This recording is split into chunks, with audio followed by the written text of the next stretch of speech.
गायत्री महामंत्र से परम गुरुदेव को हम लोग प्रणाम करें।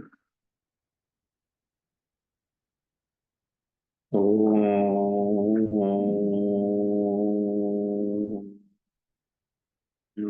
भूर्भुवः स्वः तत्सवितुर्वरेण्यं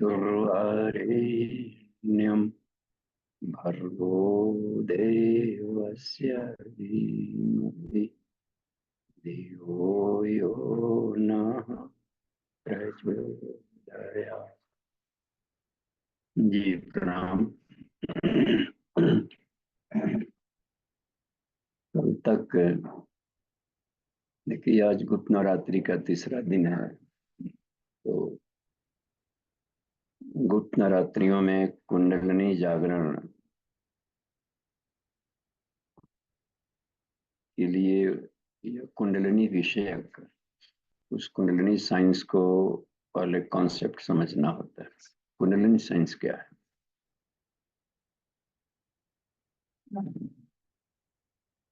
तो उसके जागरण, ऊर्ध्वगमन, नियंत्रण,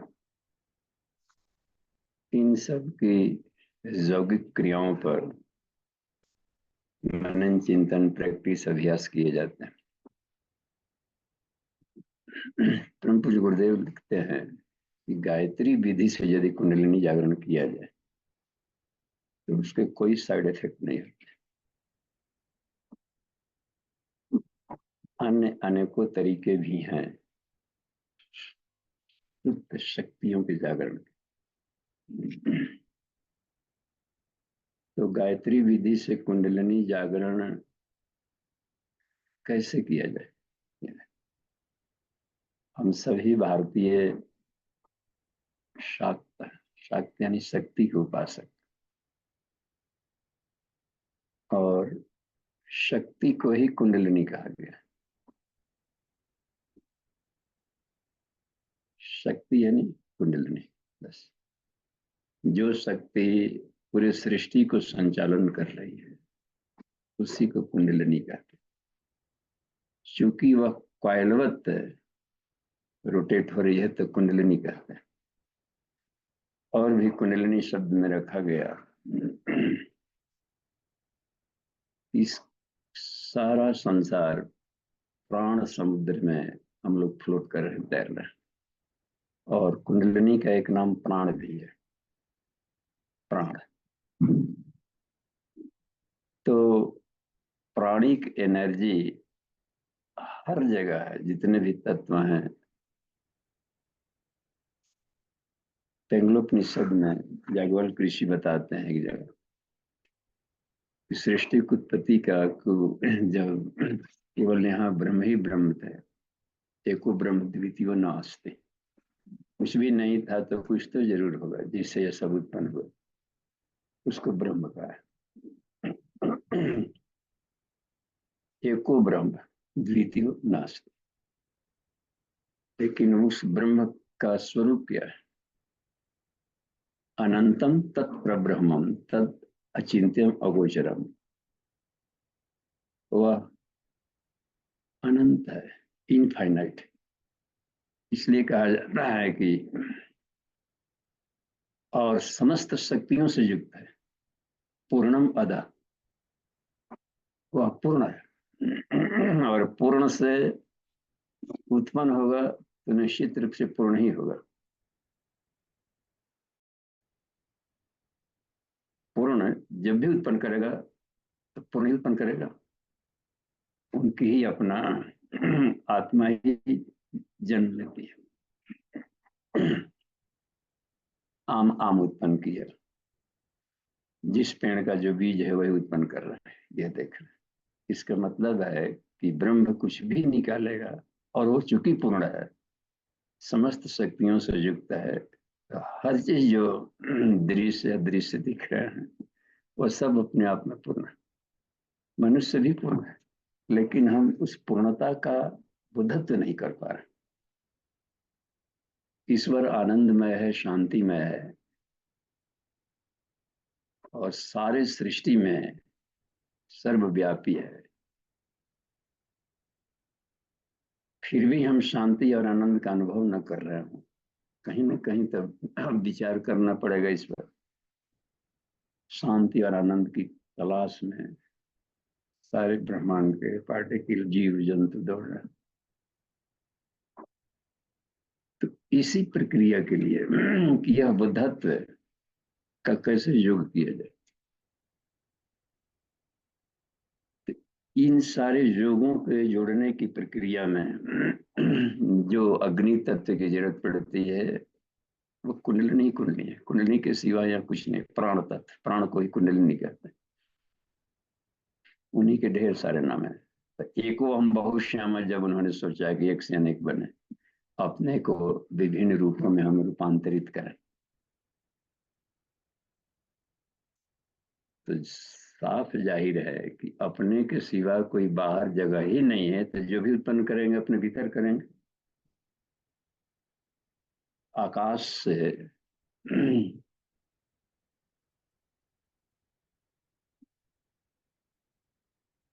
सर्वव्यापी है, इनफाइनेट। तो जो भी उत्पन्न होगा आकाश के भीतर ही होगा और आकाश के भीतर ही विलीन होगा। हम लोग को लगता भरा है कि ब्रह्म अलग है, हम अलग है। यही अज्ञानता कष्ट का कारण बनती है, भेद दृष्टि। तो उसमें से कैसे यह आया, तो उस ब्रह्म से जो निराकार है, बिल्कुल अद्वितीय, अनंतम तत्प्रब्रह्म तत् अचिंत्यम अगोचरम, इनफाइनाइट से कोई तत्व निकला, भले विजिबल, तो उसमें इनफाइनाइटता का, अनंतता का जरूर गुण होगा ही होगा। अच्छा, इसलिए कहा जाता है कि पूर्णस्य पूर्णमादाय पूर्णमेव। इनफाइनाइट में से कुछ भी निकालेंगे तो इनफाइनाइट को क्या घटेगा। कोई वस्तु रहता या नंबर रहता, 1 करोड़ ईश्वर है, एक निकाल लिया तो 1 करोड़ से एक घटा। इनफाइनाइट से निकालेंगे तब क्या, इनफाइनाइट इनफाइनाइट ही है। तो पूर्ण से पूर्णमादाय इसलिए कहा कि, और उसकी, चूंकि वह अनंतता को हम इन प्राकृत नेत्रों से नहीं देख सकते, इनफाइनाइट, कुछ दूरी तक करेंगे, कुछ देख पा रहे, अनंत है, अगोचर कर दिया, इंद्रियों के पकड़ से भी जो बाहर है, शुद्ध है, पवित्र है, शांत है, निर्गुण है, अवर्णनीय है, चैतन्य है, सब परब्रह्म के गुण कहे गए। तो यहाँ का हर पार्टिकल शुद्ध है।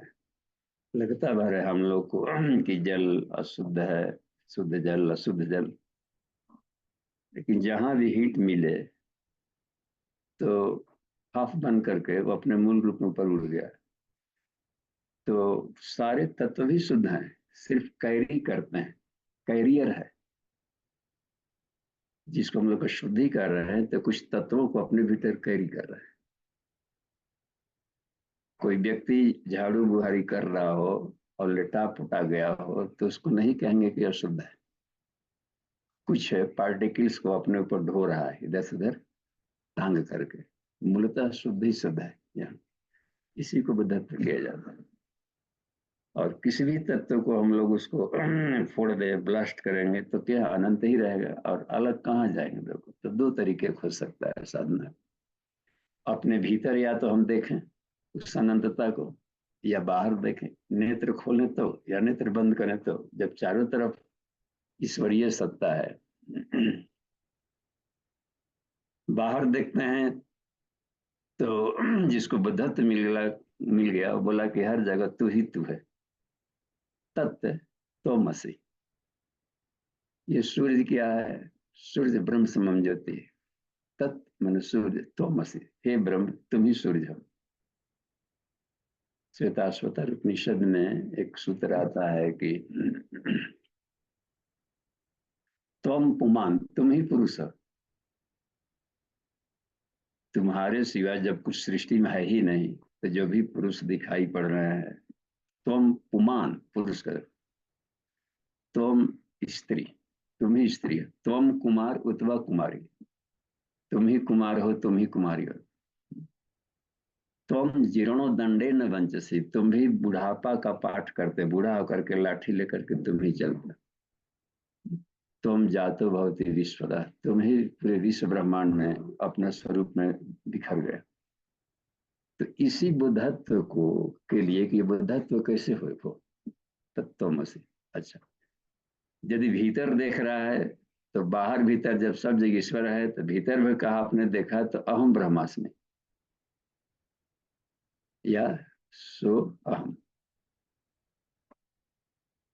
कोई पूछे या अपने से हम पूछे कि मैं कौन, को अहम, तो भीतर ही से जीवात्मा कहता है कि सो अहम, मैं ब्रह्म। बस जब उनके सिवा कुछ है ही नहीं, तो जो हम लोग दुख की अनुभूति करते हैं वो कहाँ से आ गया? जब मैं शांतिमय हूँ, आनंदमय हूँ, तो ये अनुभूतियां कहाँ से आ गई, कैसे? इसी इसी को फीलिंग न होने की प्रक्रिया जो आ रही है, इसको कह दिया जाता है अविद्या। अविद्या कोई अलग तत्व नहीं है, इसके अनुभूति परक बुद्धत्व के अभाव को कह दिया। तो अब देखिए शरीर के भीतर में तो इसको कैसे देखें, तो गायत्री विधि से कुंडलिनी जागरण, यानी कि इस अज्ञानता से तो ज्ञानता में बदलने की जो प्रोसेस है, मैं अपने भीतर में ईश्वर को देख सकूं, कण कण में देख सकूं, तो जो पार्टीशन है अज्ञानता का चादर, उसको गलाने के लिए एक अग्नि की जरूरत पड़ती है।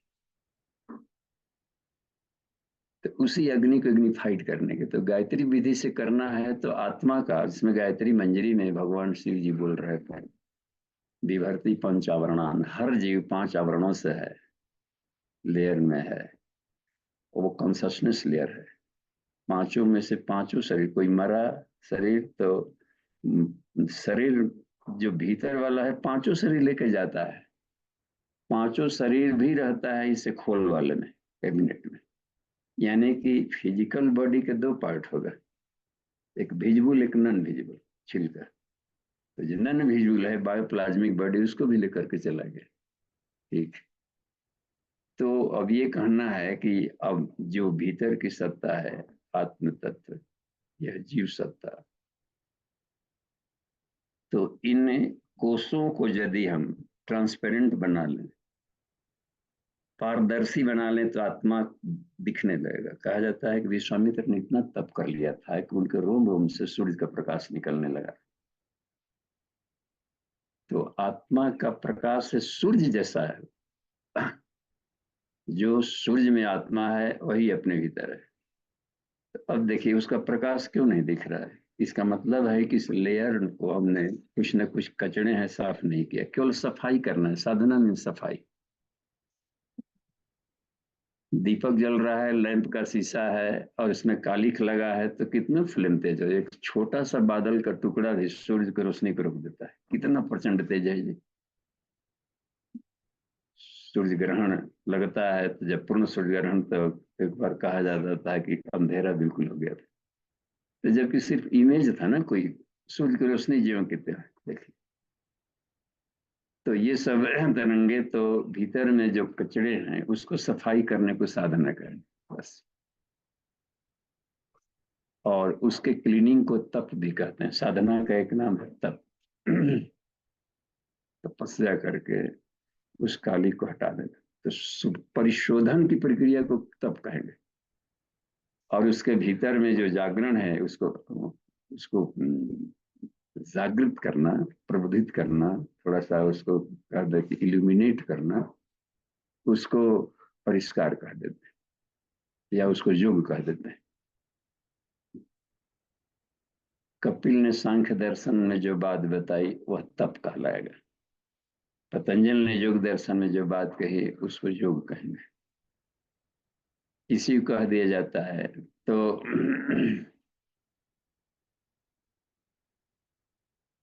अब इसमें देखा गया है कि पांचों कोषों को शुद्ध करने के लिए क्या उपाय है, तो अग्नि ही सबसे उपाय होता है। उसी अग्नि को कुंडलिनी कहते हैं। उसमें दबी पड़ी आग को हम जगा दें किसी तरीके से। एक और भी भ्रम रहता है हम लोगों को, कुंडलिनी खाली केवल मूलाधार में, और वहां से रीढ़ की हड्डी में से पतले सुतरी से ऊपर नीचे जा रहा है। जबकि कुंडलिनी हर कोशिका के भीतर में है। अग्नि विस्फोट 72,000 अरब कोशिकाओं का समूह आदमी का बॉडी है, तो 72,000 अरब आत्माओं को लेकर के एक रिजल्टेंट आत्मा चल रही है, समझिए।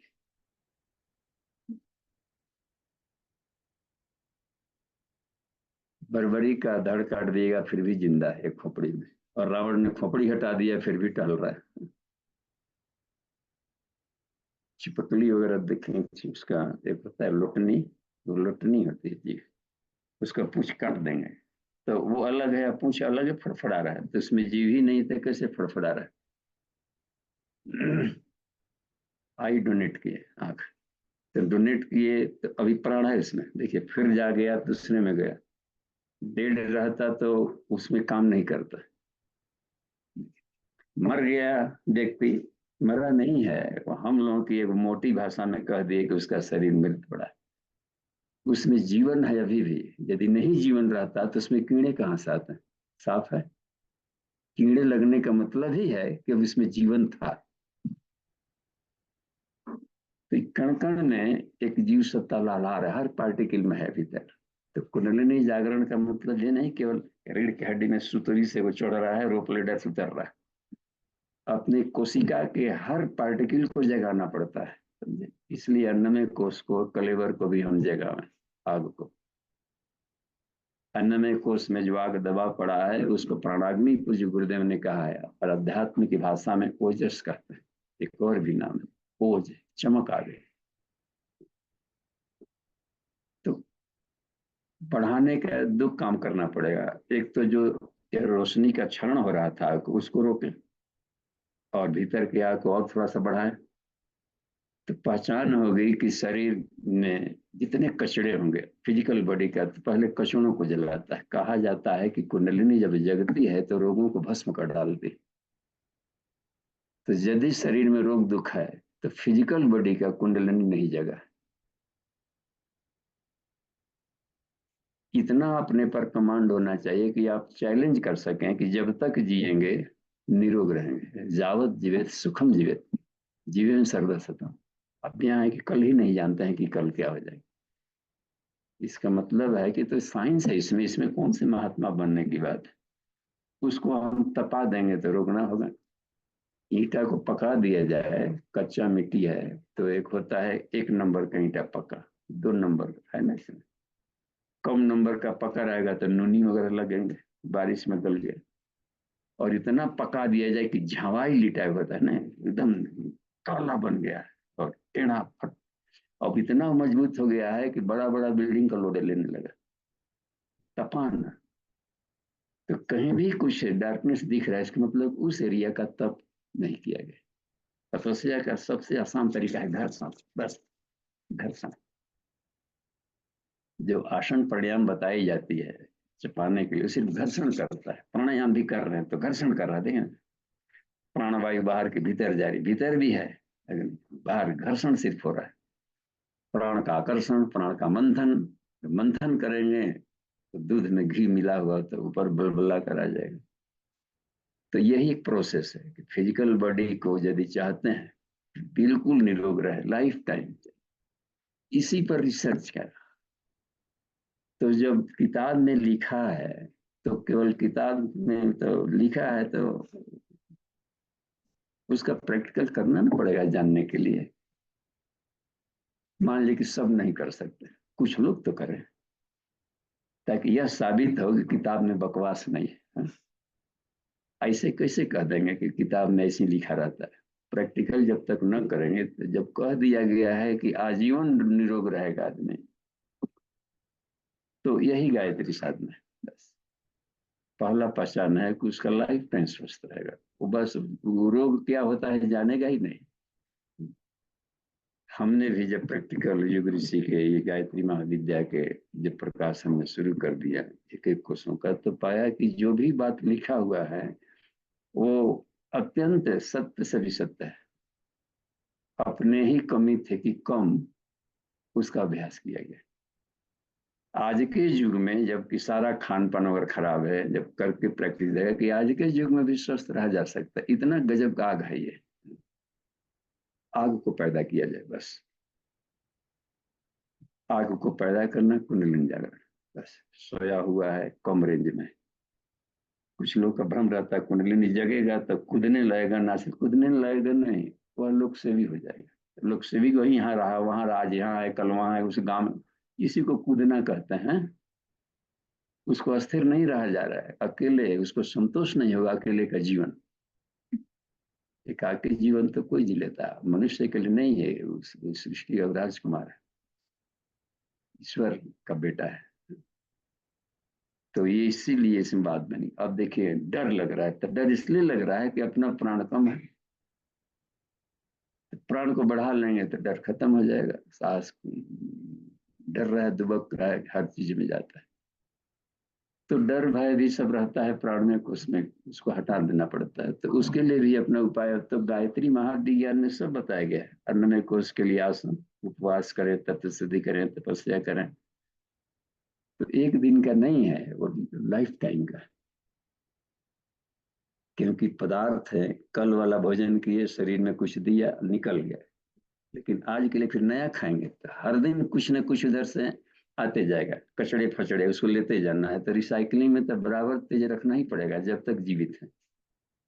प्राणायाम करना ही पड़ेगा जब तक जीवित है। मनन चिंतन करना ही पड़ेगा स्किल को। अब रह गया कि हम तो ज्ञानी बन गए, ठीक है ज्ञानी बन गए, ये भी ठीक, आज के तारीख में बन गए, लेकिन कल जो पौधा उगेगा वो अब तक से यूनिवर्स में कभी उगा ही नहीं है। तो हर दिन नया आएगा, तो अब उसके बारे में जानकारी के लिए तो फिर नई ढंग से पढ़ना ही पड़ेगा।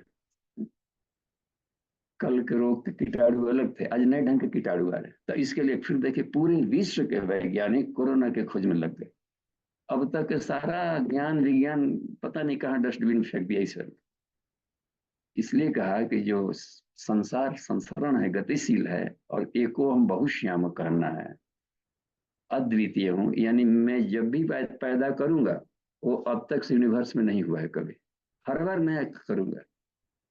पेड़ में दिखता है कि हर पतझड़ के बाद बसंत आता है, तो करोड़ों करोड़ों पत्तियां निकल रही है उसमें से, लेकिन वो सारी पत्तियां बिल्कुल नहीं है, उसी पेड़ के दो पत्तियां आपस में नहीं मिल रही। ये देखिए अद्वितीय मन। तो उसकी जानकारी के लिए उसे कैसे व्यवहार करें, तो स्किल को तो हमेशा पढ़ना ही पड़ेगा, जानकारी लेना पड़ेगा, और जितना ही माइंड को एक्टिव रहेंगे।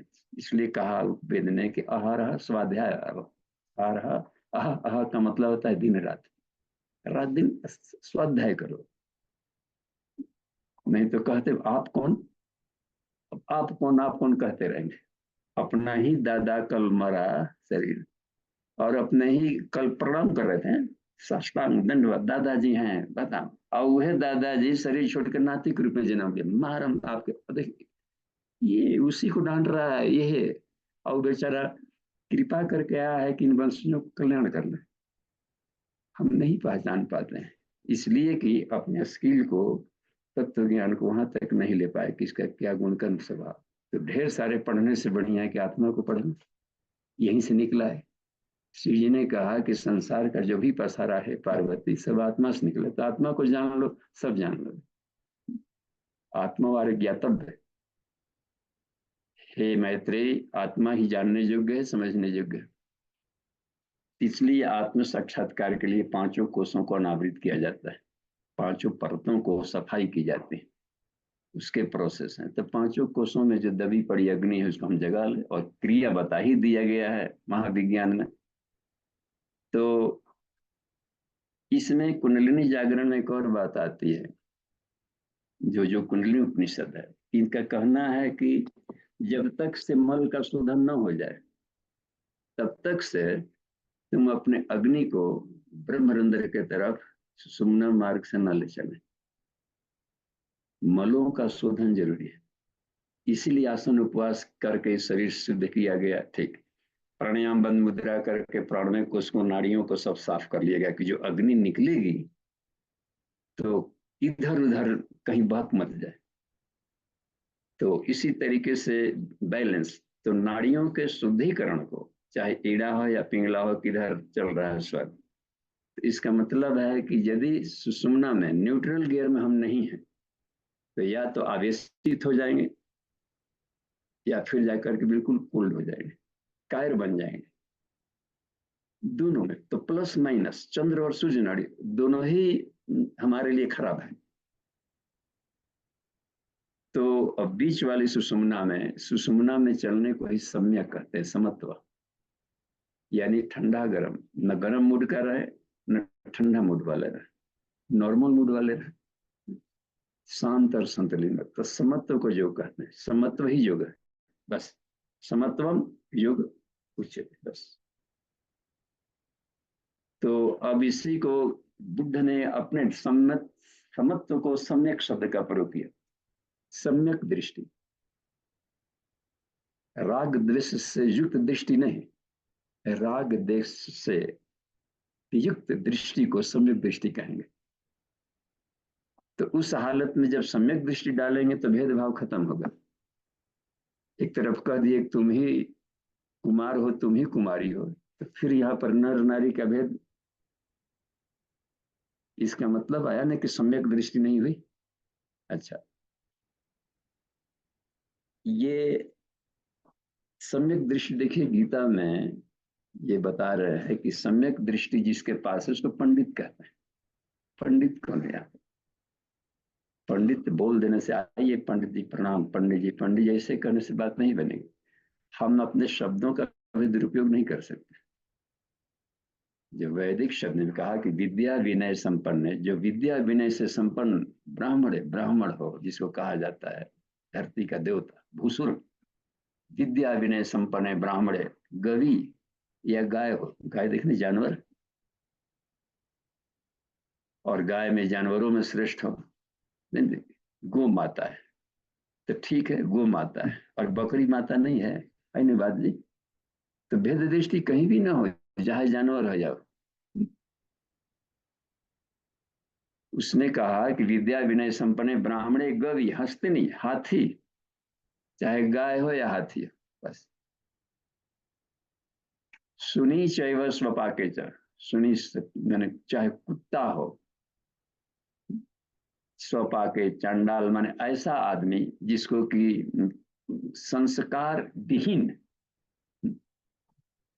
अत्यंत संस्कारी बन गए तो विद्या विनय संपन्न ब्राह्मण बन गए। अब एक भी संस्कार शब्द का न हो, लिटाया पोटाया, बिल्कुल अनगढ़, अति अनगढ़, बस चंडाल शब्द कह दिया इसको, चंड मुंड वाला, बस चंड चामुंडा बने थे ना, इस तरीके से कुछ भी उसको नहीं है। तो विद्या विनय संपन्ने ब्राह्मणे गवि हस्तनी सुनी चैव स्वपाके च पंडिता समदर्शिना। कृष्ण ने एक बात और कही है कि हे अर्जुन, ईश्वरो सर्वभूतानाम हृदय से अर्जुन तिष्ठति, जितने भी जीव जंतु हैं सबके अंतःकरण में ईश्वर बैठा है। ईश्वर कहाँ है? हम सबके अंतःकरण में। तो अब चले ईश्वर को खोजने, ईश्वर को पाने। तो कहाँ? तो कोई भी व्यक्ति दिखा तो साफ जाहिर है कि उसके अंतःकरण में ईश्वर बैठा है। तो हम बाहर के कलेवर को यदि देखेंगे और नाक भौं सिकोड़ेंगे, इसका स्वभाव, इसका गुण कर्म स्वभाव विचार चरित्र चिंतन व्यवहार, ये सब छिलके हैं। जहां इसमें यदि उलझ गए तो ईश्वर ईश्वर नहीं मिल पाएगा। हमें तो बीज चाहिए था ना, मोती ढूंढेंगे तो सीप में से ढूंढकर सिर्फ मोती लेता है। तो हर एक जीवों के भीतर में यदि हम सविता बैठा है, उसको वर्ण किए तो गायत्री साधक है, तत्सवितुर वर्ण, उस सविता को वर्ण करे तो सिर्फ वर्ण की शैली है बस। यहाँ पर चुनने आ गया फूल तो शिकायत नहीं करेगा, क्योंकि हर जगह ईश्वर मिल रहा है। जिस दिन यह स्थिति आई उस दिन अब समझिए कि अब दोबारा जन्म नहीं लेना। दोबारा जन्म लेने का मतलब कर्मफल के व्यवस्था में रस्सी बांधकर कैद में नहीं आएंगे, स्वेच्छा से आने को फ्री कहा जाता है। जब भी जाए किसी भी लोक में फ्री पास मिल जाने को ही कह दिया जाता है बंधन मुक्त हो गया बस। तो मुक्त आत्माएं स्वतंत्र होती हैं। जब भी कहीं पर आता है कहीं पर, तो मनुष्य से ऊपर वाली अशरीरी योनियों से पितर लोग ही आते हैं नीचे। 4 अशरीरी योनियां हैं जो मनुष्य श्रेष्ठ है। तो कम से कम ऐसा हम लाइफ स्टाइल तो रखें कि हम जब शरीर छूटे तो हम डिग्रेड ना होकर कम से कम उसी कक्षा में जाए। एक ही क्लास में बार बार रहना भोदू छात्र की पहचान है, कम से कम भोदू छात्र ना बने बस। पढ़ा एक साल में, फिर अगली बार भी। तो शरीर की साधना में यदि केवल रह गए, पांचों कोषों के ही में फंसे रह गए, तो बस्ता भारी कहलाएगा। बस भोदू छात्र के बस्ता भारी, नमे पंचकोशा, है ना। तो इन कोषों से बाहर निकलने की प्रक्रिया हमें करनी पड़ेगी। तो इसी के लिए कुंडलिनी जागरण है। एक एक कोषों से हम ऊपर उठे। मैं शरीर नहीं हूँ, मैं प्राण नहीं हूँ, मैं मन नहीं, है ना। मन मेरा सेवक है, प्राण मेरा अस्त्र है, बात आई। बुद्धि मेरे सारथी हैं, ये सब नचिकेता को बताया कि ऐसा लाइफ, ऐसा अभ्यास करो ऐसा जीने का। तुम ये सब नहीं हो, तुम ये इसका इस्तेमाल कर रहे हो। तो इसी क्रम में जानने के लिए आई बात में। तो बहिरंग को हटाने को ही कहा जाता है कि ईड़ा पिंगला से भीतर जाए। बस गायत्री साधक का प्रयास होना चाहिए कि दोष दृष्टि हटावे पहले। ईश्वर को सर्वव्यापी मानेंगे और ईश्वर दोषयुक्त नहीं। लग गया ना जी, हम पहले क्लास में ही नहीं अभी पास किए, अभी 18 सूत्र दिया है युग ऋषि ने युग निर्माण का। अब पहले ही एक हम ईश्वर को सर्वव्यापी में, जब सर्वव्यापी रह गया ईश्वर में, तो फिर वहां उसमें कचरा कहाँ रहा देखने की चाहिए। या जो हमारे मन लायक नहीं है तो उसको हमने कचरा कह दिया, तो अपनी बदमाशी हुई ना। वो अपने मन लायक तो है। हर एक के शरीर में ईश्वर बैठा है, उसको कोई टेंशन नहीं। उसी के सुअर के खुबाड़ के उनके बच्चों के भीतर में भी मगन है। एक बार बड़ा अवतार बन के आए थे, उसको कोई घृणा नहीं। और प्रदूषण इतना लोग खा लिया, उनको मलों को सफाई करके चले गए। तो ये इसको देखने के लिए अपने साफ है कि मनोमय कोष में असली साधना मन से शुरू होती है, क्योंकि इसको जागने के लिए मन ही है। मन जितने शार्प होगा उतने क्रम में हम किसी चीज को गहराई से समझ पाएंगे क्या है। तो सारे पांचों कोषों को ट्रांसपेरेंट देखने की कोशिश करें। उसके भीतर में आत्मा बैठा हुआ है, चलते फिरते देखिए आनंद बढ़ना शुरू हो जाएगा। वाह, हर जगह अपनी ही तस्वीर दिखेगी।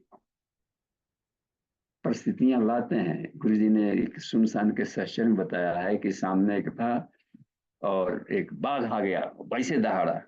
हमने उसमें अपने गुरु सत्ता को देखा। वो बाघ गुरुदेव बदल गए सीधे। आंखों का फेर है सिर्फ केवल। तपोवन की जर्नी में हम जा रहे थे, वहां पर उधर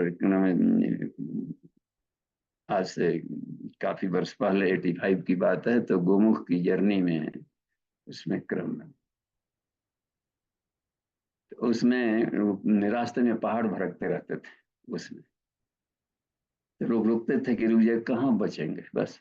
और सारे फ्रेंड हैं आ रहे हैं, हो सकता है कि मिलने आ रहे हैं करीब में, अपना टहलते गए चलते गए, सब आकर रुक जाते थे रास्ते में। सब कण कण बातचीत करते हैं। जब तक से ये वाली स्थिति नहीं आएगी, ये विज्ञान में कुछ में होता है, अपनी भावनाओं को इतना हम कॉस्मिक से घोल दें कि सारे फ्रेंड दिखेंगे, तो सोचने मात्र से दोस्त दुश्मन सब खत्म हो जाते हैं। वो अपने लिए दुश्मन है।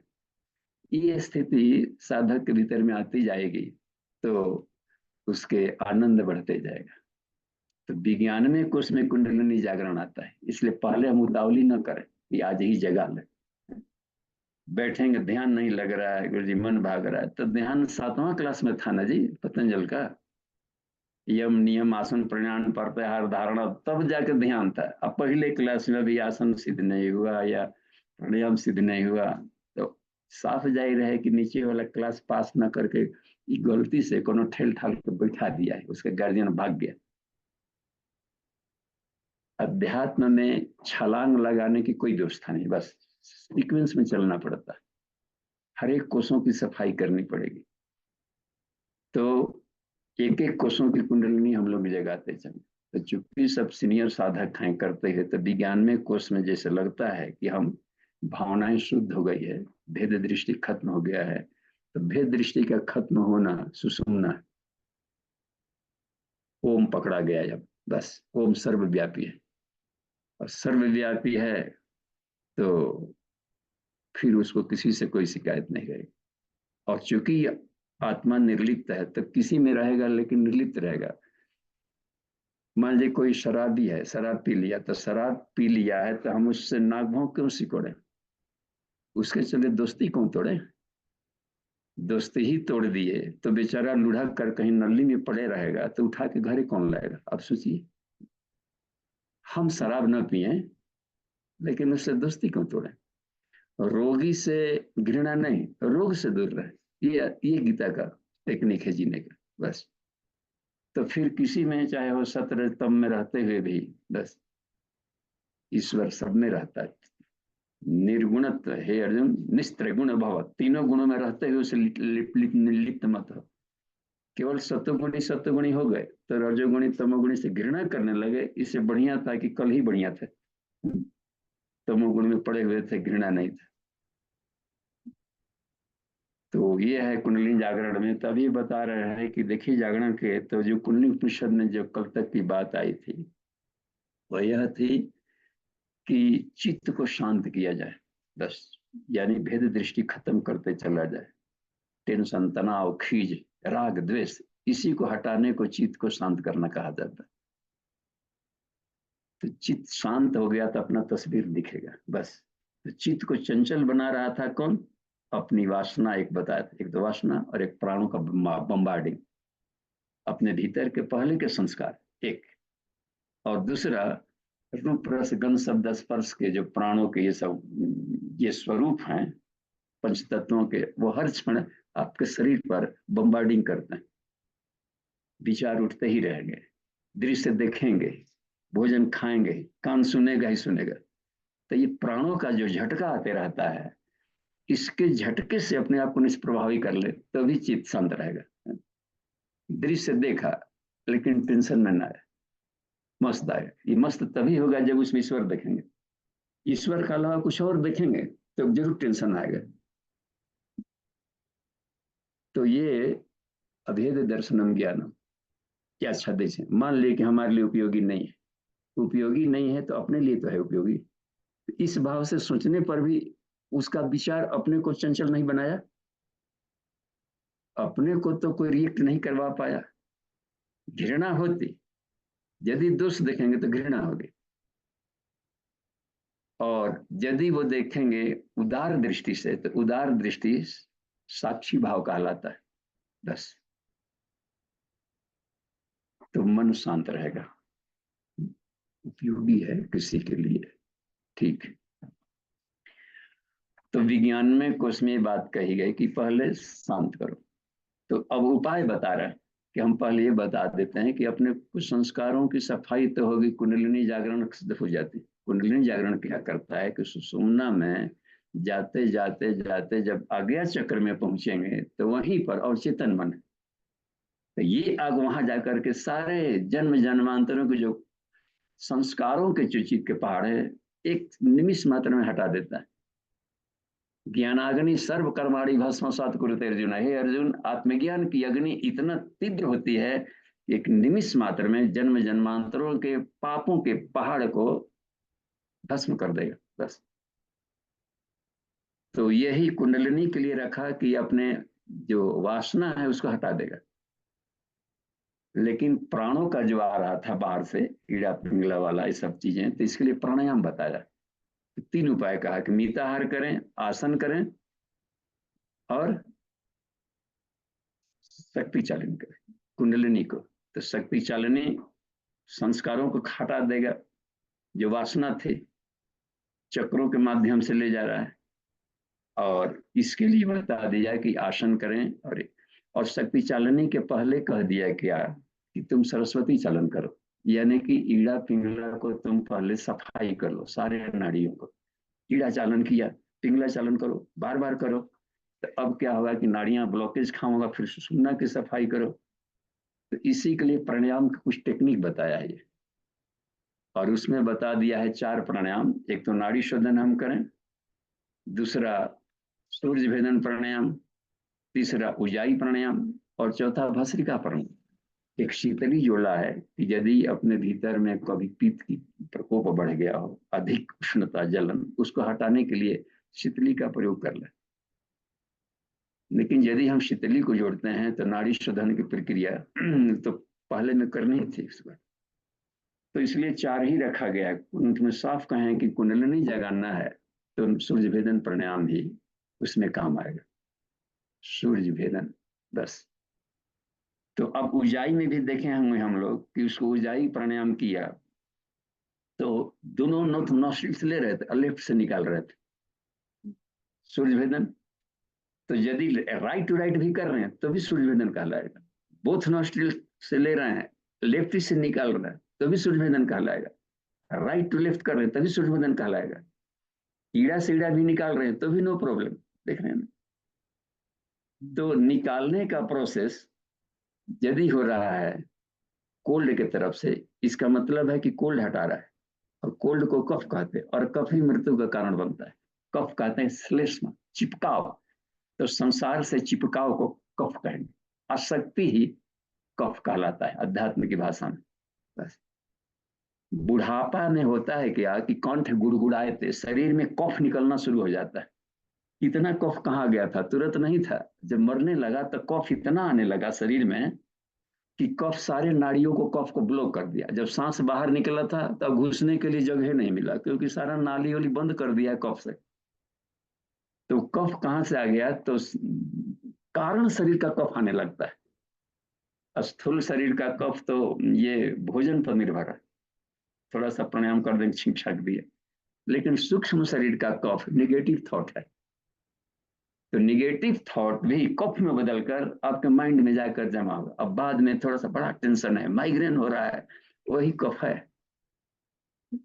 पॉजिटिव थॉट वालों को high blood pressure, low blood pressure नहीं होता है।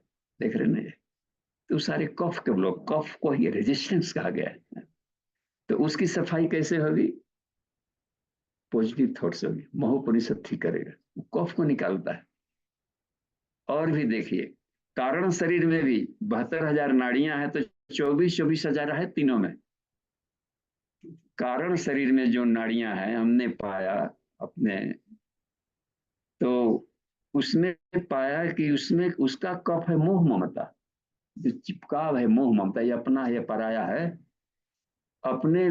और इसमें अपने ही वाले दुश्मन बन गए और अपने प्यार करने की शैली ही दुश्मन बन गई। अपना बच्चा और दूसरे का बच्चा, ये आ गया ना, जो बोलने की शैली आ गई। ईश्वर का बच्चा कभी हमने कहा ही नहीं कि ईश्वर का बच्चा है। उसका जब मन ले जाएगा, उसकी मर्जी। तो जो अधिकारत्व आ जाता है ये कफ लाएगा, मुंह ममता लाएगा। बस अपनी पत्नी की, ईश्वर की बेटी है, तब आदमी रिस्पेक्ट देगा। आपको मालूम नहीं हम कौन बोल रहे हैं? अब देखिए यहाँ पर आ गया, ध्वंस आना शुरू हो गया। यही कफ आ रहा है, चिपका आ रहा है। अधिकारत्व, अधिकार नहीं, ड्यूटीफुलनेस रखे। और भी बच्चों से प्यार किया जाए, पत्नी से प्यार किया जाए, हद से ज्यादा, लैला मजनू बहुत दूर फेंका जाए, इतना अधिक प्यार करिए, लेकिन मुंह में मत बदले।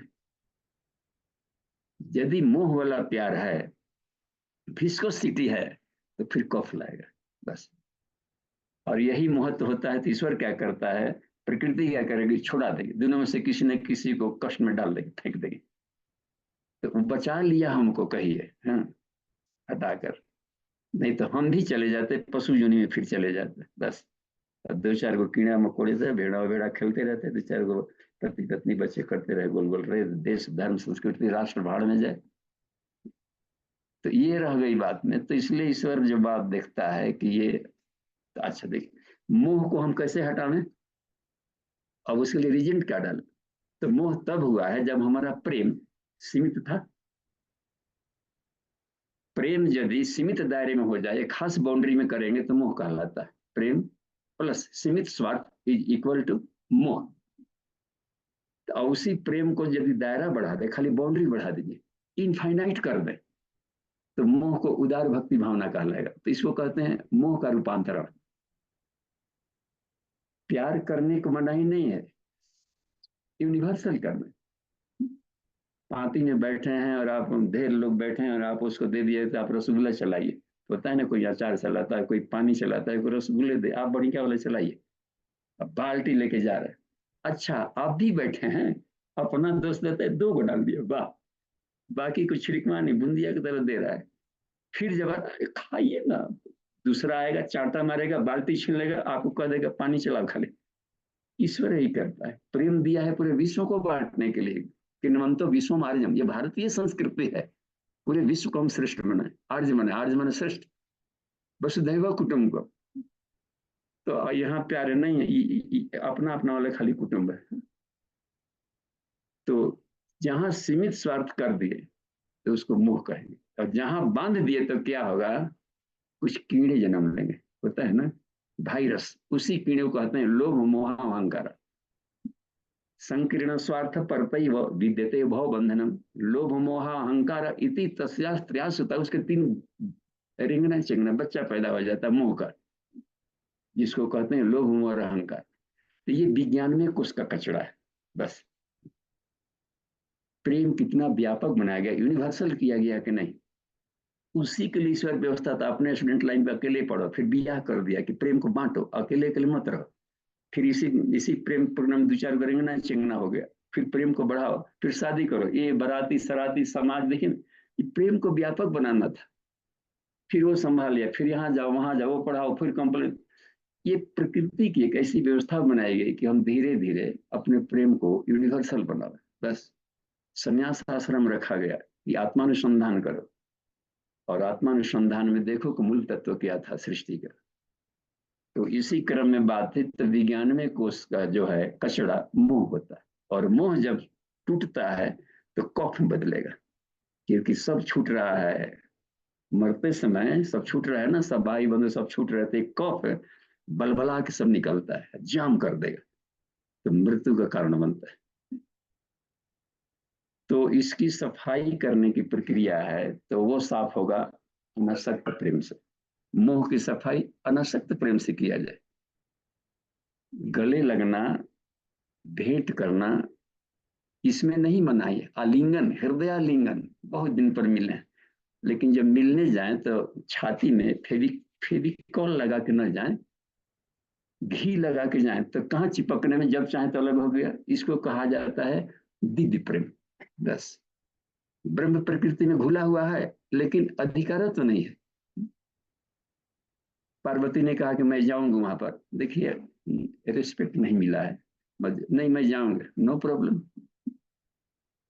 ईश्वर ने स्वतंत्रता का अधिकार दिया है जीने का, कोई किसी के पर अधिकार तो नहीं रखता है।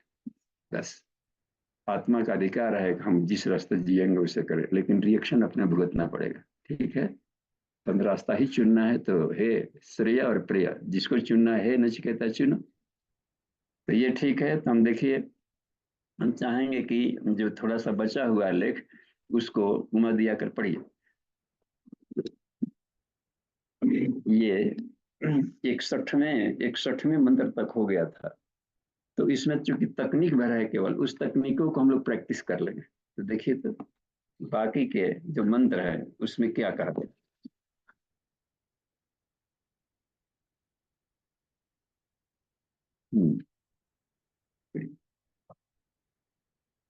नियमित रूप से सत्यमयी बुद्धि से विचार कर प्राणायाम करना चाहिए। इस प्रकार के चिंतन से चित्त सुषुम्ना नाड़ी में लीन रहता है, जिसके कारण उसमें प्राणों का प्रवाह चलने लगता है। मन शोधन होने के बाद जब प्राण प्रवाहित होने लगे, तभी बलपूर्वक अपान को ऊर्ध्वगामी बनाना चाहिए, उससे पहले नहीं।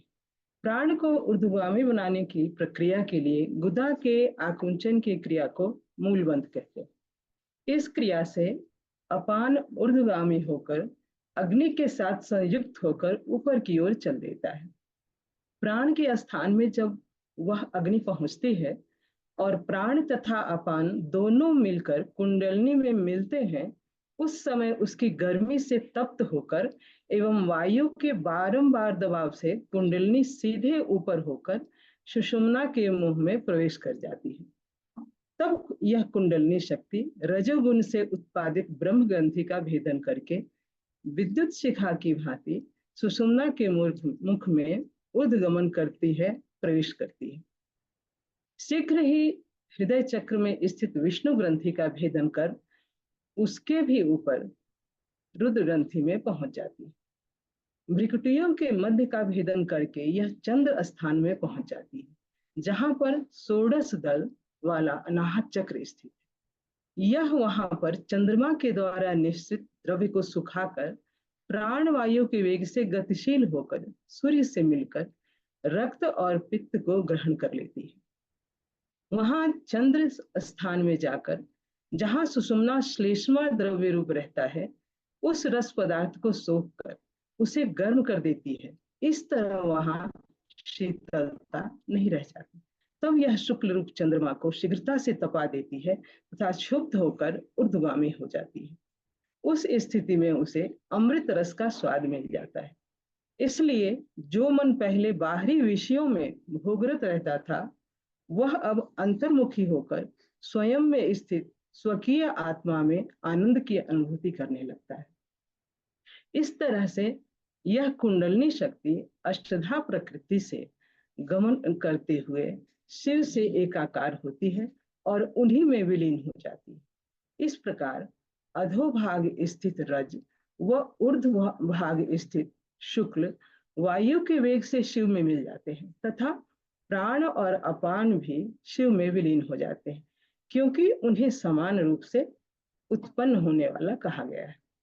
जिस प्रकार अग्नि की गर्मी से स्वर्ण गलकर फैल जाता है, ठीक उसी प्रकार यह भौतिक शरीर चाहे छोटा हो या बड़ा, उष्णता पाकर वह दिव्य शक्ति पूरे शरीर में फैल जाती है। इस दिव्य शक्ति के प्रवाह से यह आदि भौतिक शरीर अधिदैविक शरीर के रूप में परिवर्तित हो जाती है तथा शरीर अत्यंत पवित्र होकर सूक्ष्म शरीर हो जाता है। वह जड़ता भाव को छोड़कर विशुद्ध चिन्मय स्वरूप हो जाता है, जबकि शेष मनुष्य अज्ञानग्रस्त ही बने रहते हैं। उस साधक को अपने स्व रूप की जानकारी हो जाती है, तब वह भवबंधन अर्थात आवागमन से मुक्त हो जाता है। वह काल के पाश से मुक्त हो जाता है। रस्सी में सर्प, सिपी में चांदी एवं स्त्री में पुरुष के भ्रम की तरह अपने स्वरूप का ज्ञान होने पर साधक को अपने शरीर की नश्वरता का बोध हो जाता है। इस प्रकार पिंड और ब्रह्मांड तथा सूक्ष्म शरीर एवं सूत्रात्मा के एकाकार होने पर अपनी आत्मा पर चैतन्य स्व प्रकाशित परमात्मा की एकता का ज्ञान हो जाता है।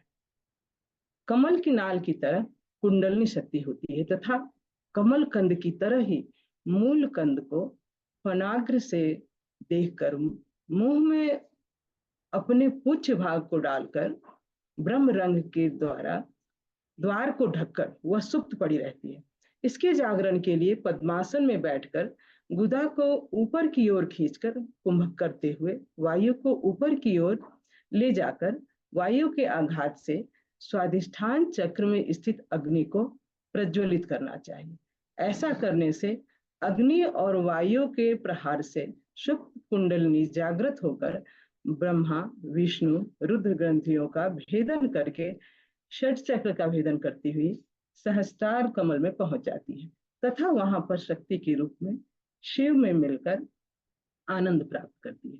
यह अवस्था परम आनंदमय मुक्ति रूप होती है। जी धन्यवाद दी। देखिए अब थोड़ा सा प्रैक्टिस करते हैं 5 मिनट। तो अपने आसन पर बैठ जाएं और मूड बना लीजिए साधना का। भस्त्रिका प्राणायाम जो कल का अंतिम वाला स्वरूप था, उसको जैसे इसमें बताया गया है, तो कल की तरह से 9 टाइम हम लोग बोथ नोस्ट्रिल से थोरेसिक रेस्पिरेशन करें। थोरेसिक तो और जब 9 टाइम में मैक्सिमम बाहर निकाल करके मैक्सिमम समय तक बाह्य कुंभक में रहेंगे, अपने सारे शक्तियों के उसको क्लीनिंग का भाव कर रहे हैं। सब जब भी भस्त्रिका करना सोचिए कि अपने को क्लीन कर रहे हैं, क्लीन करके सारा क्लीन करके निकाल करके अपने को चमकते हुए चक्करों की स्थिति हम लोग देखेंगे सब। ठीक है। और 9 टाइम पूरा निकाल के रोक कर बाह्य कुंभक में जब लेना होगा तो सूर्य भेदन दाहिने नाड़ी से लेंगे 10th टाइम, क्योंकि अब कुंडलिनी जगाने के लिए चल पड़े। और उस हालत में भीतर अंतर कुंभक में लंबे समय तक रोक करके और शक्ति चालनी के माध्यम से एक एक चक्रों का ऊर्ध्वगमन हम लोग करें। ठीक है, शुरू।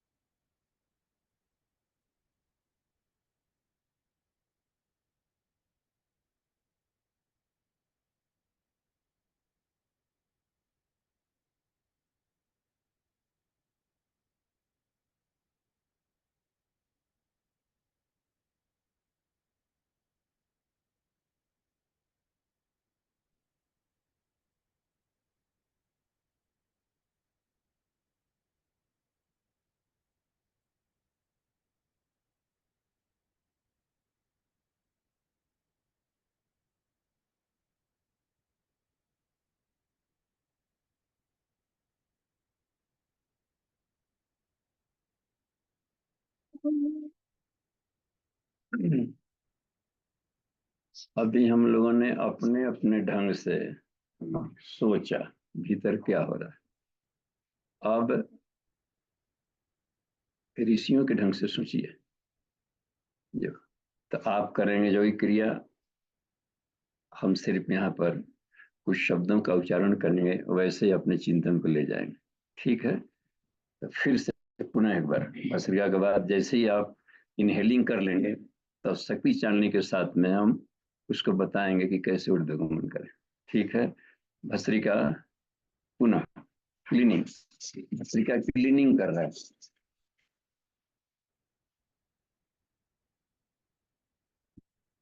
ब्रीद आउट, होल्ड,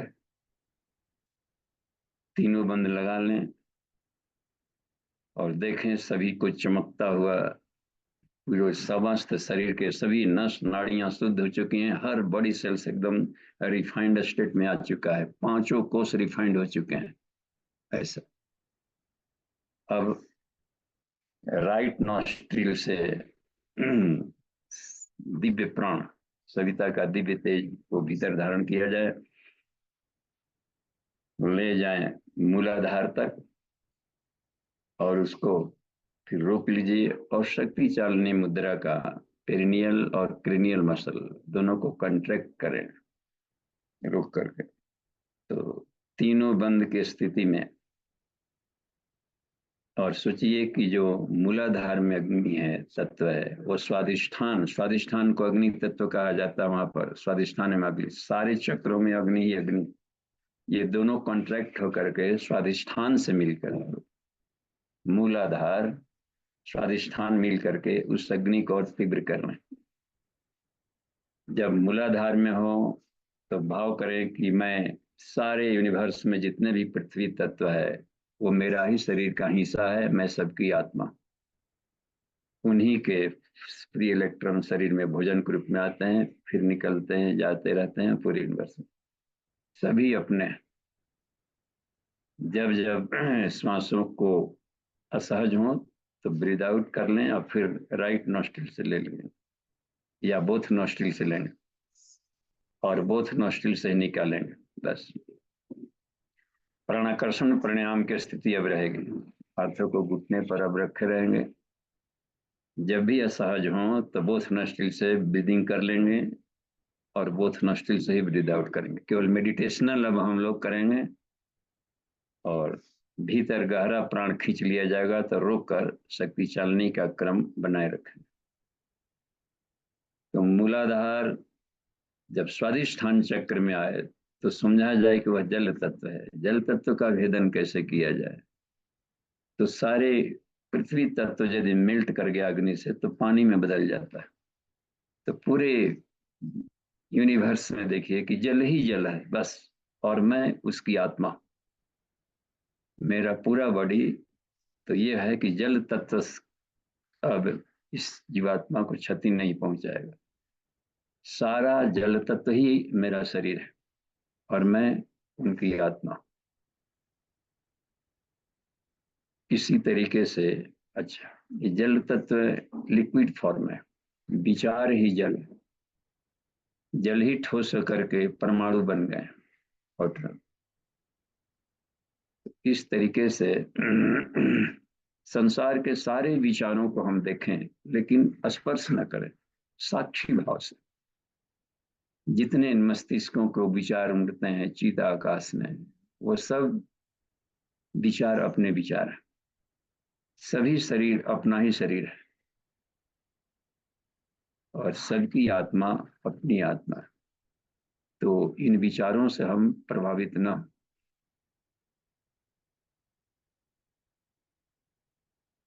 ये रिएक्शन रूप रस गंध शब्द स्पर्श के आधार पर करते रहते हैं। तो ये तरंगे हैं बस, और ये विचारों का समुद्र है जल। तो क्रमशः अग्नि तत्व में हम लोग प्रवेश करें मूला मणिपुर चक्र में, और ये दे कि यदि उसको भी वाष्पीकृत कर दिया जाए सारे जल का समुद्र, तो सब अग्नि तत्व में बदल गया।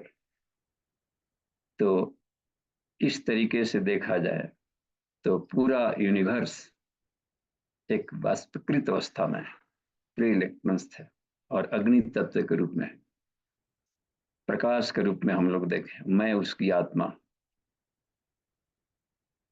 सभी के शरीरों में मणिपुर चक्र देख सकते हैं, जितने भी जीव जंतु हैं, बस मनुष्यों के।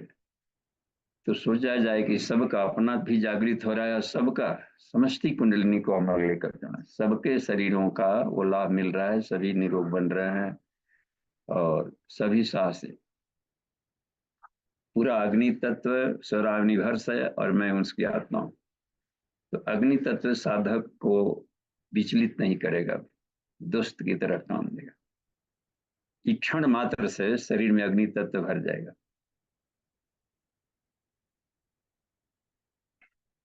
अपने ऊर्ध्वगमन की अनाहत चक्र वायु तत्व है,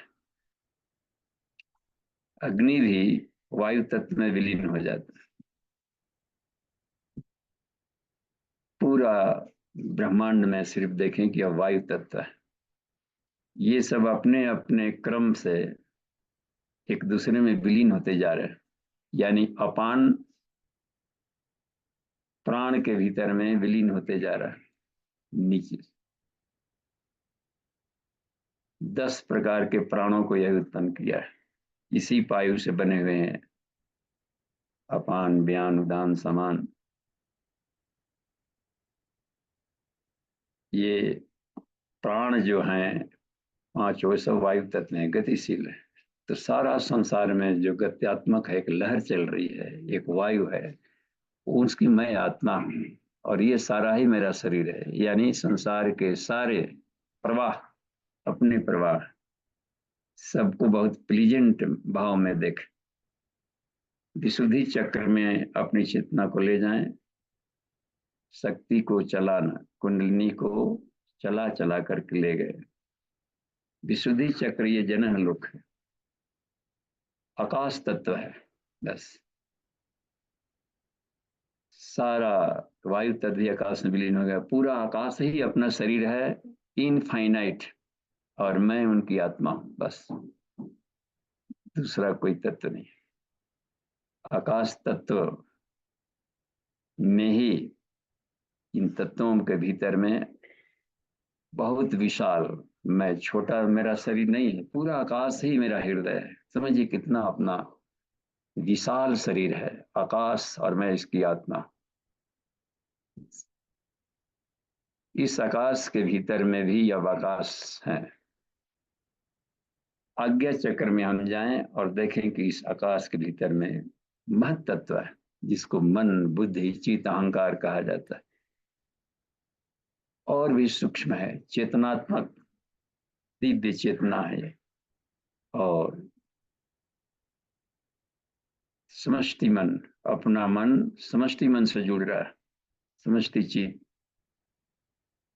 अत्यंत एक शांत अवस्था में हम पहुंचते जा रहे हैं। और मन भी एक दिव्य तेज के रूप में, हिरण्यगर्भ के रूप में, चीता आकाश देख, चेतना का आकाश, और शांत एक शांतिमय अवस्था में जाएं, और अपनी को आत्मा के रूप में देखें। पूरा यूनिवर्स छूट गया। आज्ञा चक्र में यही देख, महत्व प्रज्ञा है, सारा संसार प्रज्ञा से बना है, प्रज्ञा ही प्राण है। प्राण का अत्यंत शुद्धतम स्वरूप है ऋतंभरा प्रज्ञा, वही मेरा बॉडी है, और मैं उसकी आत्मा। अब अपनी आत्मा के भीतर में, अब यहाँ से सुषुम्ना से प्रवेश ब्रह्मरंध्र है, षोडश दल जिसे कहा गया है सभी कलाओं का। अपनी आत्मा के भीतर अब देखें, केंद्रक में देखें क्या है। सूर्य के रूप में थे, तो भीतर अब देखें एक दिव्य प्रकाश जो निकल रहा था अपने भीतर। तो अनंत आकाश वहां भी है, सीधा आकाश जिसे कहते हैं, परब्रह्म। अथाह ज्ञान, अथाह शांति, अथाह आनंद का एक आकाश भरा पड़ा है। यहाँ पर सूक्ष्म आत्मी, सूक्ष्माति सूक्ष्म में भी एक अनंतता है, और एक दिव्य आनंद है, और उन्हीं की सत्ता से मेरी सत्ता थी, यानी अहम ब्रह्मास्मि। मैं अद्वितीय हूँ, समस्त शक्तियों से युक्त हूँ, आदि अंतरहित हूँ, शुद्ध हूँ, पवित्र हूँ, शांत हूँ, निर्गुण हूँ, अवर्णनीय हो, चैतन्य हूँ। वाह।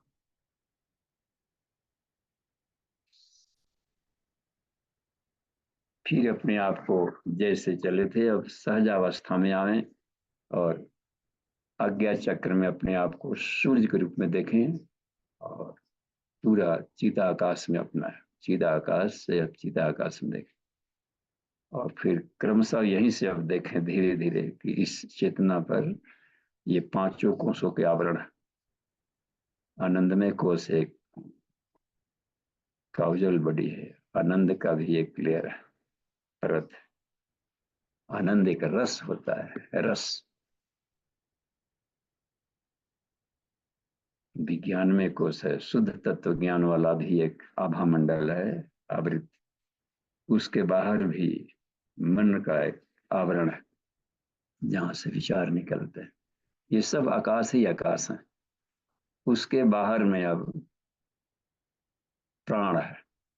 प्राण में अब थोड़ा सा प्रकाश वाला शरीर, चमकीले एक लेयर है फोटॉन्स का, ये भी देखें। उसके बाहर में भी एक और लेयर है जो अपना फिजिकल बॉडी है, जिसमें कि ये सभी हड्डियां हैं, चक्र है, उपचक्र है। तो अपने ब्रह्मरंध्र में बैठे हुए ही अपने को देखें, शरीर के सभी लेयर को मन ही मन भीतर देखें। ये मेरुदंड मार्ग में वहां भी अनंत आकाश है और उसमें 7 सूर्य चमक रहे हैं। मैं सभी को देख रहा हूँ साक्षी भाव से। सातों चक्र, सातों सूर्य हैं जो इस आकाश में चमक रहे हैं। यही पांचों कोषों को प्रकाशित करते हैं। फिर रीढ़ की हड्डियां को भी आप देखें, ये सब मेरे यंत्र हैं। हार्मोनल सिस्टम देखें, bone body, skin body, nerve body, ये सब उसमें डाले हुए एक यंत्र हैं। तो यही प्रकाश है, इनमें बदल गया है, बस ये ठोस बन गया है काम। यही वायुभूत होते रहता है, आकाश में बदलता है, फिर कलेवर बनता है, अब माध्यम। तो मैं अब शरीर भाव में आ गए, तो भीतर ही भीतर अब पांचों आवरण के लिए 5 बार ओंकार का ध्वनि कर लें और इन दिव्य रथ का हम उपयोग करेंगे आत्म कल्याण में, लोक कल्याण में। ओम।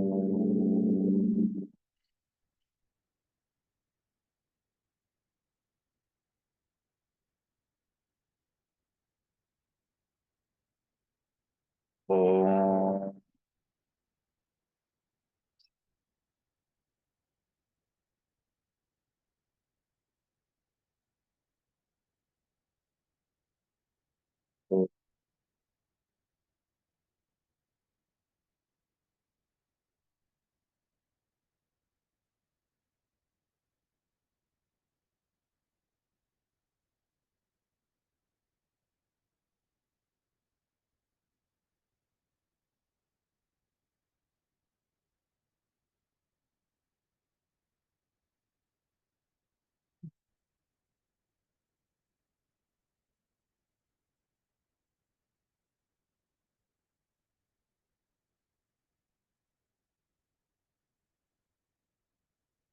सहज हो जाए,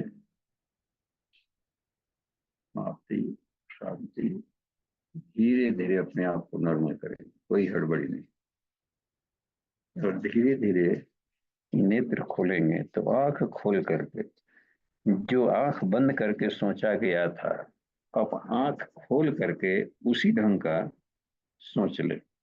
ये शरीर है, तो शरीर है तो इस पर हम लोग विचार करें कि शरीर जब लास्ट होता है, इसकी दुर्गति रोज देख रहे हैं श्मशान घाट पर, तो ये पांचों तत्व सब भाव बन के उड़ गए।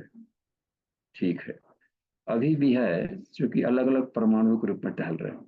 ऊर्जा की एक लिमिट मात्रा है, इन्हीं इन्हीं शरीरों से फिर दूसरों का बनेगा। अग्नि में इसलिए डाल दिया गया, कुछ वेद मंत्र बोल दिए गए कि जब तक हम लोग शरीर में थे तो अच्छे बुरे विचारों से उसको हम लोग चार्ज कर दिए थे, आवेशित। यदि उसको नहीं क्लीन किया गया तो एक असुर मरेगा तो 1000 असुर और पैदा होगा। इसलिए वैदिक तरीका से जो शरीरों का निस्तार का तरीका है वो सबसे उत्तम है। शून्य के रूप में आए थे, शून्य के रूप में विलीन कर दिए, बस। तो अब देखिए, तो ये सब पार्टिकल बने होंगे जिसको इकट्ठा कर दिया गया संकल्प से, किसी न किसी चिंतन से इकट्ठा हो जाता है।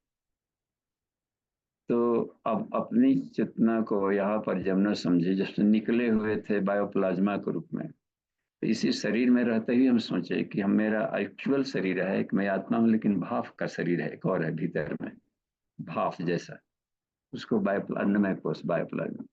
फिर सोचिए कि भाफ भी उड़ते रहता है, तो भाफ प्राकृतिक हो गया है उसमें करने का। तो एक प्राण, एक ऐसे भी प्राण विद्युत भी है, बिजली का, उस इलेक्ट्रिसिटी को भी हम लोग नहीं देख पा रहे हैं, वो भी एक अपना शरीर है। उसी के चलते हम अपनी इंद्रियां काम करती, आंखें हैं लेकिन आंखें देख नहीं सकती, देखने वाली अग्नि अलग है।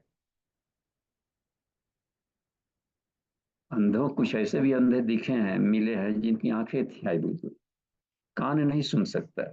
ये तो कान जितने बहिर लोग होते हैं उनके भी कान है, तो कहाँ सुन पा रहे हैं? इसका मतलब है कि सुनने वाली अग्नि एक अलग है, जिसको हम लोग कहते हैं दर्शनाग्नि, श्रोत्राग्नि, वही अग्नि का वो मेरा शरीर हुआ।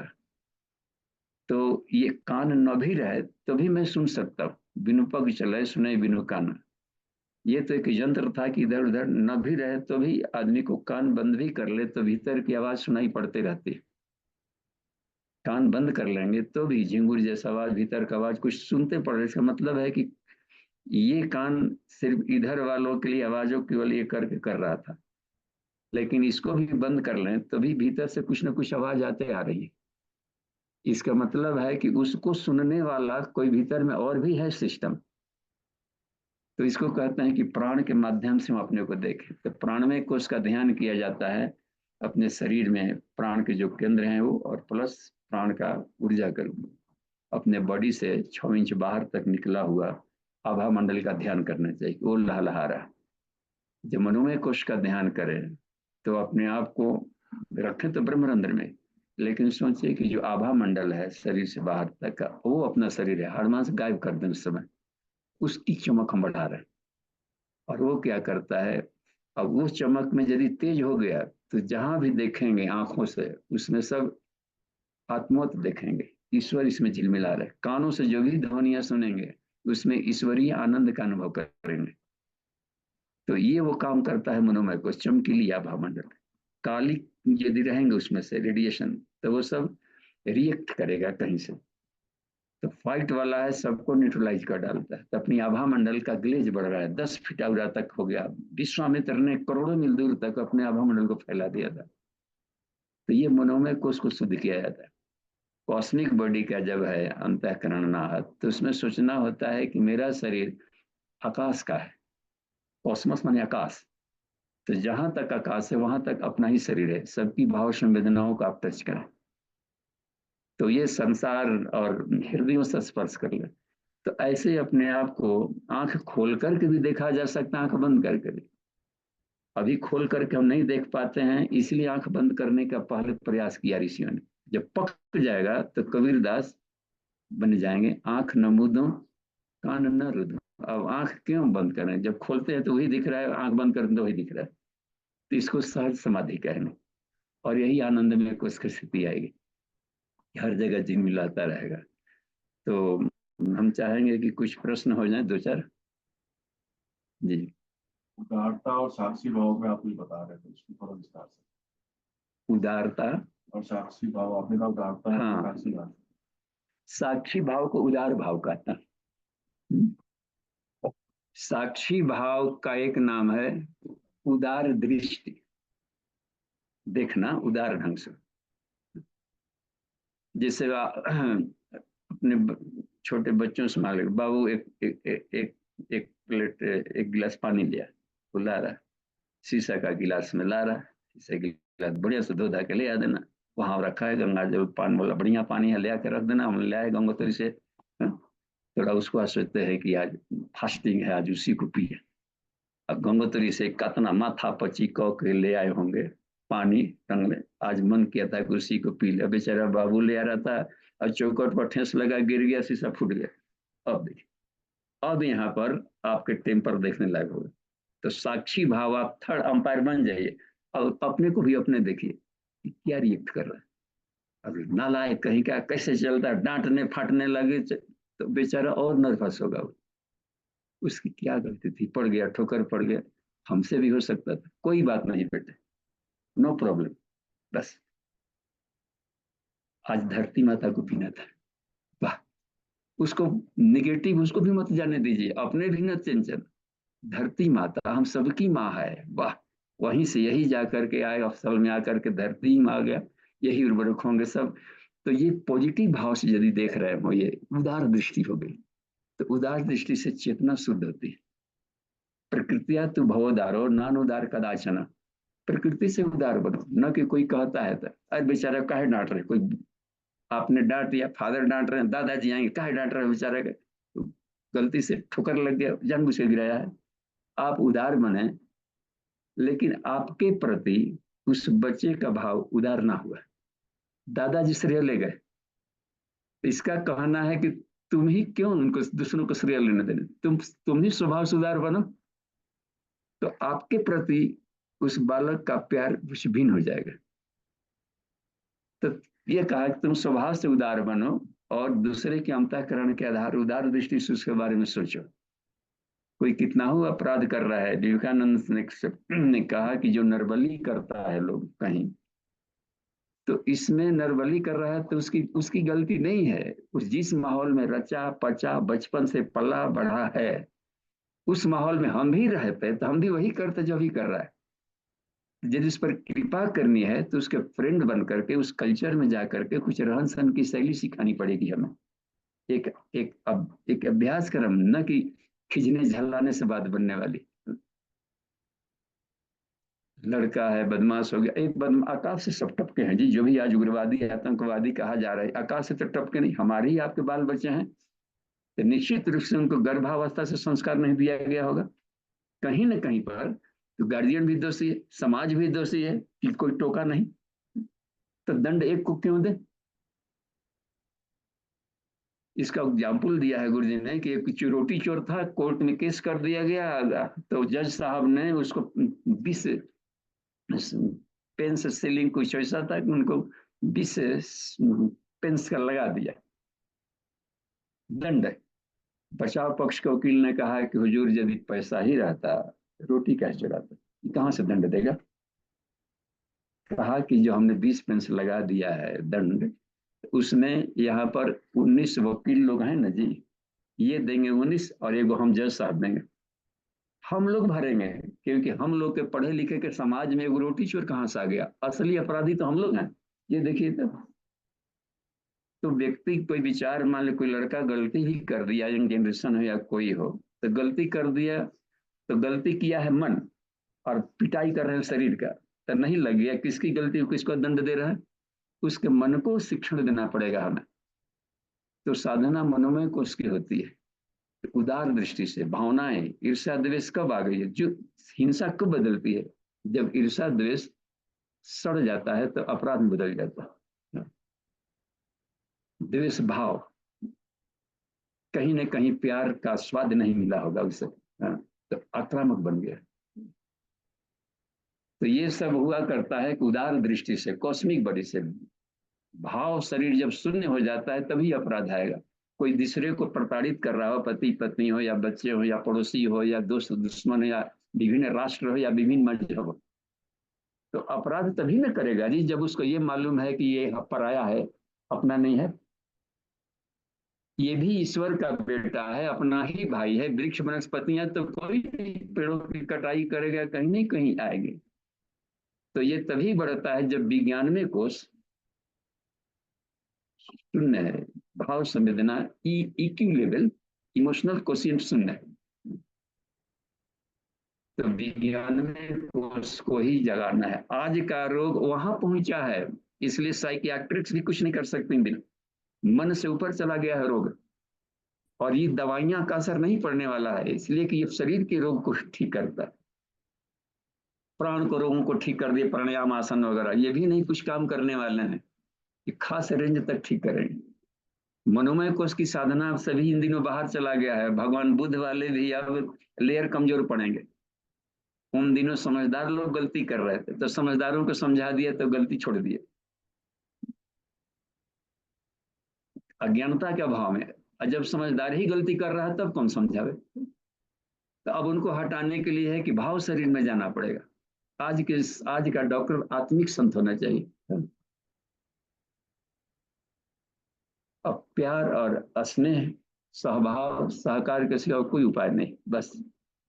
तो उसके यदि हम जाएंगे, हृदय में प्रवेश करेंगे, तो हृदय में घुस गया है ना, अंतःकरण में चला गया है आज का अपराध।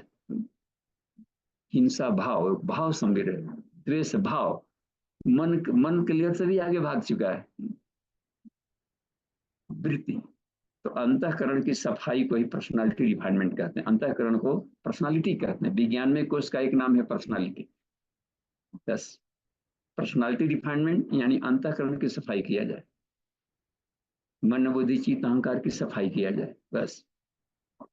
तो उसके कचड़े साफ हो जाएंगे, तो उसमें साफ होता है तो क्या होगा, न्यूरोट्रांसमीटर निकलता है, सीरोटोनिन निकलेगा, ऑक्सीटोसिन निकलेगा, एंडोर्फिन से निकलेगा, संसार का कोई कष्ट फिर प्रभावित नहीं करेगा, और सब में अपनत्व दिखेगा। तो अपनत्व दिखना माने आनंद बढ़ना। तो विज्ञान में कोष के लिए ही कुंडलिनी जागरण, क्योंकि वहां असुरता थी और वहां पहुंचा सिर्फ कुंडलिनी का ग्रंथि भेदन, तो गांठों को मन को हटाया जाए, यह।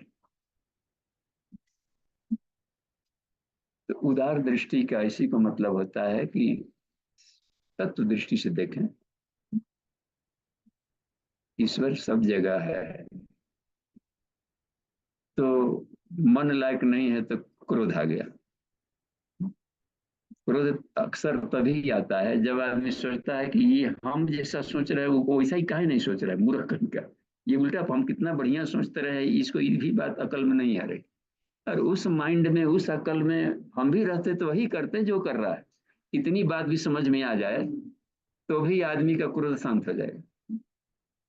अब उसको तकनीक में सिखाएंगे इस तरीके की बात मिलाकर। तो इसी को बुद्ध ने प्रयोग कर डाला था, रत्नाकर डाकू को इसी ज्ञान ने देवर्षि नारद ने बदल दिए, बस। तो ये तरीका है। कुछ समझ में आ रही है स्पष्ट बात? जी। हमारे लिए वो व्यक्ति उपयोगी नहीं है, लेकिन अपने आप के लिए उपयोगी है। मान लीजिए वो शराबी है तो ना अपने आप के लिए उपयोगी, न समाज के लिए, परिवार के लिए। कैसे उसको समझा जाए कि वह अपने आप के लिए उपयोगी है, न शरीर, अपने शरीर के लिए उपयोगी नहीं? ठीक है, उसको मस्ती आ रही है पीने में। आप ही तो आनंद के लिए शराब नहीं पी रहे। आप शराब नहीं पी रहे हैं कि शराब नहीं पीने में आनंद आ रहा है। और वो शराब इसलिए पी रहा है कि शराब पीने में आनंद रहा है, उसको इतना गम झकड़ा हो गया है, कोई ना कोई इसको। देखिए, शराब सीखा है फ्रेंड सर्किल में, तो वह जब सीखा है तो अच्छा सर्किल मिलेगा तो छोड़ भी देगा।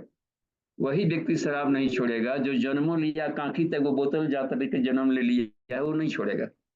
लेकिन एक न्यूली बॉर्न बेबी की तरह जन्म लिया था तो उसके फ्रेंड सर्किल जैसे मिले होंगे, यार चखो ना, देखिए ऐसा बोल दिया है घर में, फादर डांट बोल दे, गम है ना, देखिए एक पीपी, सब भुला जाएगा।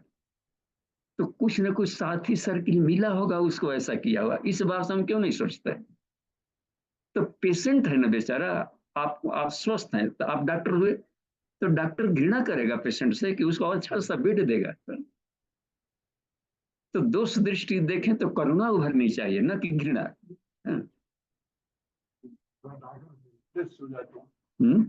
डॉक्टर भी हेल्पलेस हो जाए, वो कोशिश कर रहा अरे है। तो अब बड़े डॉक्टर को रिफर करेगा ना जी, एम्स में जाओ, एक से एक यहाँ डॉक्टर हैं, हाँ?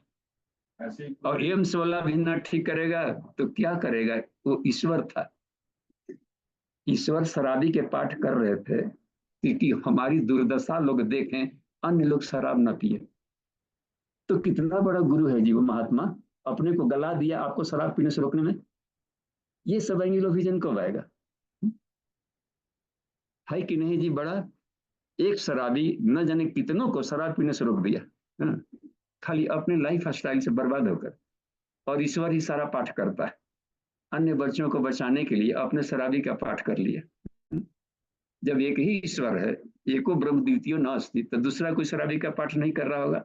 ये विज्ञान आनंद में कोष का यही मिला विजन है, कला साधना। परिवर्तन अपने अंदर ही होता है, अगर अपने अंदर हो जाए तो ठीक है। हम दूसरे को प्रभावित भी कर सकते हैं क्या? हम अगर चाहें, जैसे एज डॉक्टर, तो हम दूसरे को कितना प्रभाव क्या, अपने अंदर अगर हमारी समझ बढ़ती है तो हमारा ठीक हो रहा है, हम अपने को ठीक कर पा रहे हैं, दूसरे को हम कैसे प्रभावित कर पाएंगे? इसमें आत्मीयता एक ऐसा हथियार है अपने पास जिसको कहते हैं आत्मीयता। तो आत्मीयता की खेती करो, आत्मीयता बांटो, बस। इसमें पैसा नहीं लग रहा। ऐसे लोगों को प्रति फ्रस्ट्रेशन से ठीक ना होगा, आत्मीयता से ही उसको किया जा सकता है। कोई बात नहीं बेटे, आओ ऐसा करते हैं, कोई बात नहीं, खराब हो गया तो अब से आनंद के लिए ना बात नहीं। हम गए थे मिलिट्रियों का क्लास ले रहे थे बॉर्डर पर, तो उसमें फौज का सब जवान सब होते हैं बॉर्डर वाले। तो ये गए कि हाँ हम लोग का मेडिकेटेड डोज में है वाइन, मान लीजिए। तब कि हम वाइन छुड़ाने नहीं आए हैं, वाइन पीने का तरीका बताना है। क्या दिक्कत, एक पेग क्यों, ड्रम के ड्रम क्यों नहीं पिए? अरे कर्नल जैसे लोग बैठे हुए थे यहाँ पर कि सब कर, ये तो ऐसा तो हम साधु नहीं देखा। तो अब है कि एक ऐसा भी सूरज सागर आकाश में भी है, तो उस आकाश वाला सागर पिएंगे सूरा तो इससे अधिक नशा आएगा और फेफड़ा नहीं जलेगा। इसको कोई बताया ही नहीं टेक्निक ना आज तक, तन्मात्रा साधना किसी ने बताया ही नहीं। तो शिक्षकों का अकाल है कहिए। तो हमें शिक्षक बनना पड़ेगा और कुशल शिक्षकों और शिक्षकों की खेती करनी। इसे कहा गया देवमानव खंड में ही है कि प्लांटेशन नहीं अभी करना है, महामानव संज्ञानाम उत्पादनम योदितम उद्यानम कल्प वृक्षाणाम, कल्प वृक्ष पैदा करिए। कल्प वृक्ष माने महामानव तैयार करें, ताकि इनको लाइफ स्टाइल देख करके दो चार लोग बिना कहे सीख जाए। ऐसे लोगों की खेती करना हिंदी में।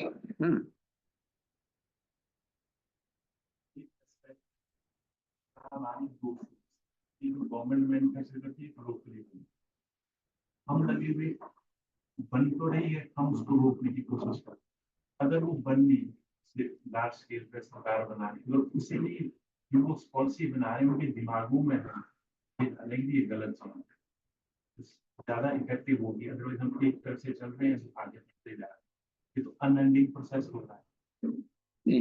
दोनों इस पर पूज्य गुरुदेव लिखते हैं, सफल प्रजातंत्र की सफलता के सूत्र सिद्धांत हर तरह के भाग में लिखे हैं सफलता में।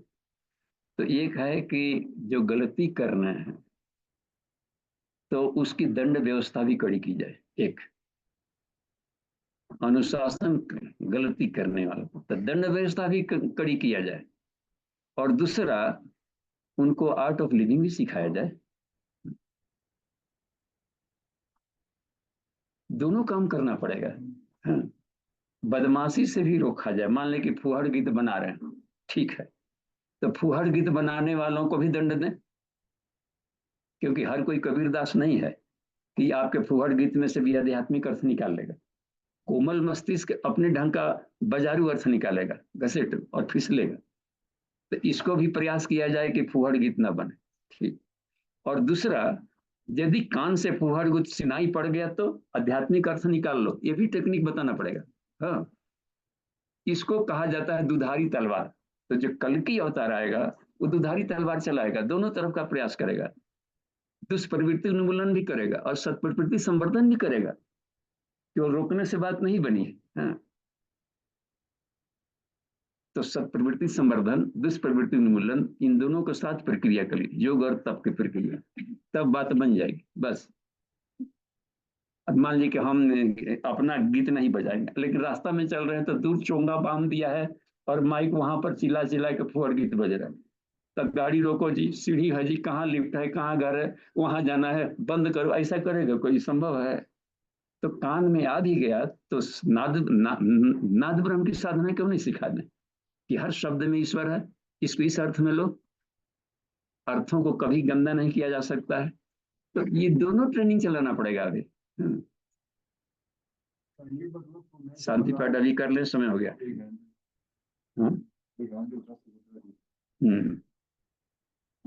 जी पूछ लीजिए सुभद्रा दी। साधकों को मेरा प्रणाम। बाबूजी कहते हैं कि यदि मन में ईर्ष्या द्वेष आया तो जिसके मन में आया वो भी तो ईश्वर है ना, फिर भी ईर्ष्या द्वेष तो रहता है, फिर उसको कैसे हटाया जाए? अभी ठीक है, जो अध्यात्म मार्ग में है वो समझ रहे हैं, बाकी को तो समझ में ये चीज नहीं आया कि उनके अंतःकरण को कैसे धोया जाए या ईर्ष्या द्वेष से कैसे बचा जाए। तो फिर वो भी तो ईश्वर का पाठ हो गया ना। क्या समझ में आया नितिन जी, क्या पूछ रहे हैं बाजी? अगर कोई दूसरा व्यक्ति है उसके मन में ऐसा दोष है वो भी तो इसलिए नहीं है, उसके मन में आया विश्वास